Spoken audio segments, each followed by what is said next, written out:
El viaje comienza en Cambridge, ciudad en la que resido desde hace un año. El plan consiste en conducir hasta el Eurotúnel, cruzar hasta Calais y después llegar hasta Reims.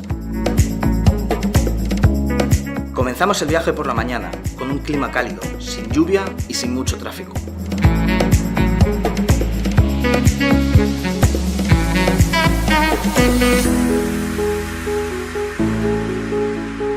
Las autopistas que utilicé fueron la M11, M25, que es la orbital de Londres, y después la M20 hasta Folkestone.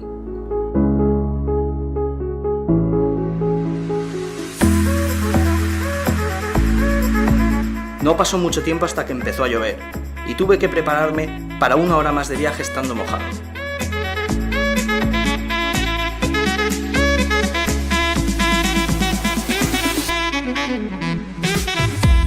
Al rodear Londres, pasé por el paso de Dartford, que consta de 2 túneles y el puente de la Reina Elizabeth II. Este paso cruza el río Támesis y es de pago para todo el mundo menos para las motos.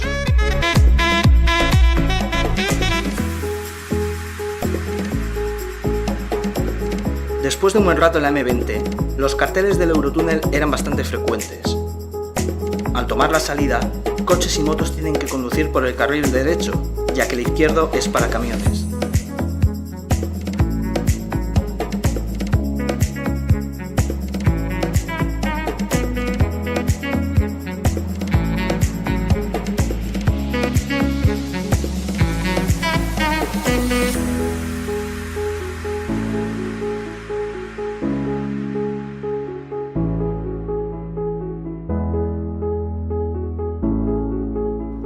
Más adelante se puede escoger entre poner el número de referencia en una máquina o que te atienda una persona. Al hacer el check-in, te dan un papel con una letra que representa el tren en el que has sido asignado.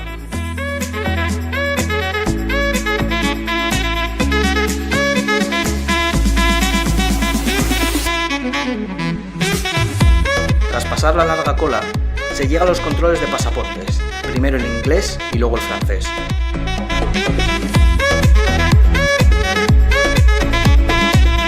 Una vez pasados estos, te indican el carril en el que tienes que parar para embarcar al tren.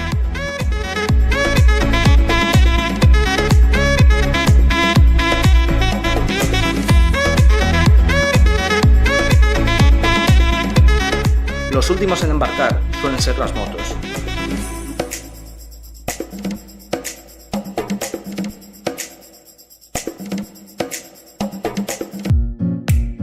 Al entrar en el tren hay que tener bastante cuidado, ya que el suelo resbala bastante y hay muchos baches.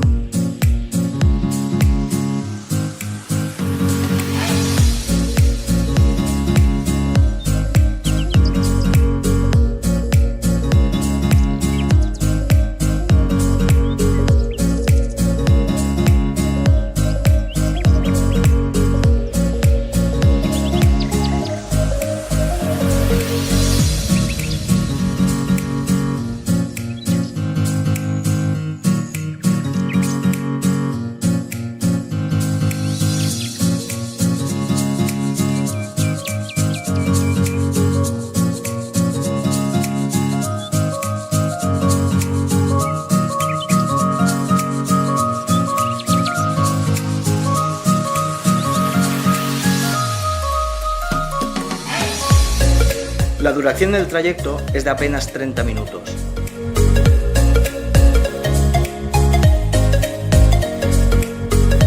La moto se queda metida en marcha para evitar que se mueva durante el trayecto.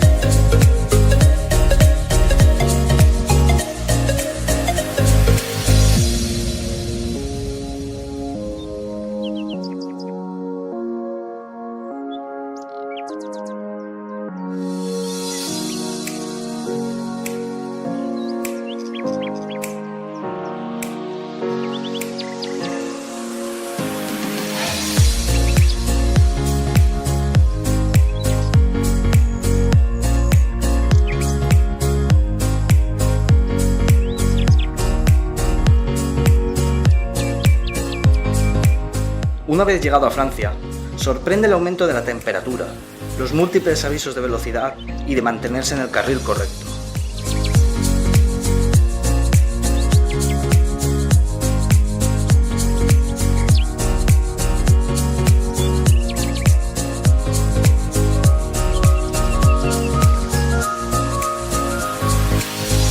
La mayoría de las autopistas de este recorrido son de peaje y se puede pagar con tarjeta de crédito o pedir un pase por adelantado.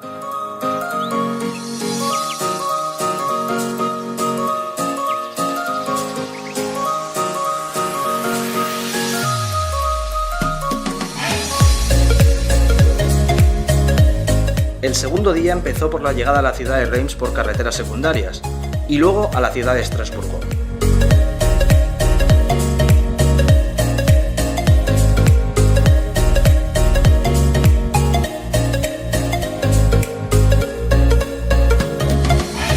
Decidí hacer la primera ruta por carreteras secundarias, para poder disfrutar del olor de los cultivos franceses, carreteras semivacías y contrastes de olores desde plantas mojadas hasta el abono de los cultivos.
La ciudad de Reims es una ciudad antigua, con una gran importancia en el Imperio Romano y en la monarquía francesa, ya que fue donde se hacía la coronación de los reyes.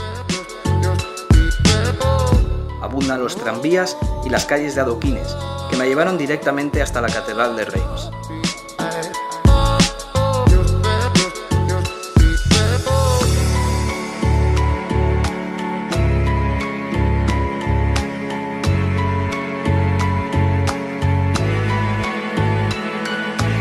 La Catedral de Notre Dame de Reims fue construida en el siglo XIII, después de la de París y antes que la de Estrasburgo. Esta catedral gótica tiene una gran importancia debido a su extraordinaria arquitectura y a su riquísima estatuaria, y fue el lugar de consagración de los monarcas franceses hasta el año 1825. Destaca también la cantidad de coloridas vidrieras.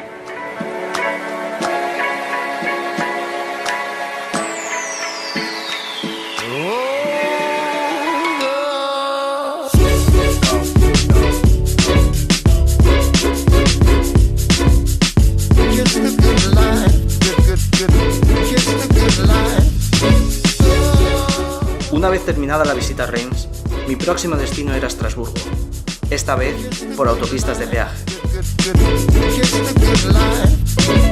Al llegar a la ciudad, nos sorprende la Catedral de Notre Dame de Estrasburgo, construida durante 4 siglos, entre el siglo XI y el siglo XV. Su arquitectura es un claro ejemplo del arte gótico tardío y destaca la cantidad de ornamentos en los distintos tímpanos.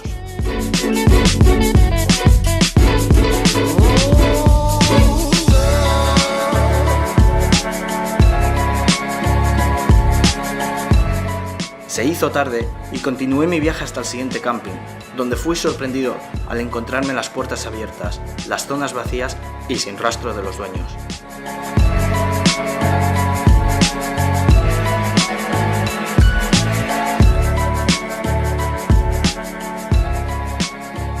Agotado por el día, decidí aún así pasar la noche allí.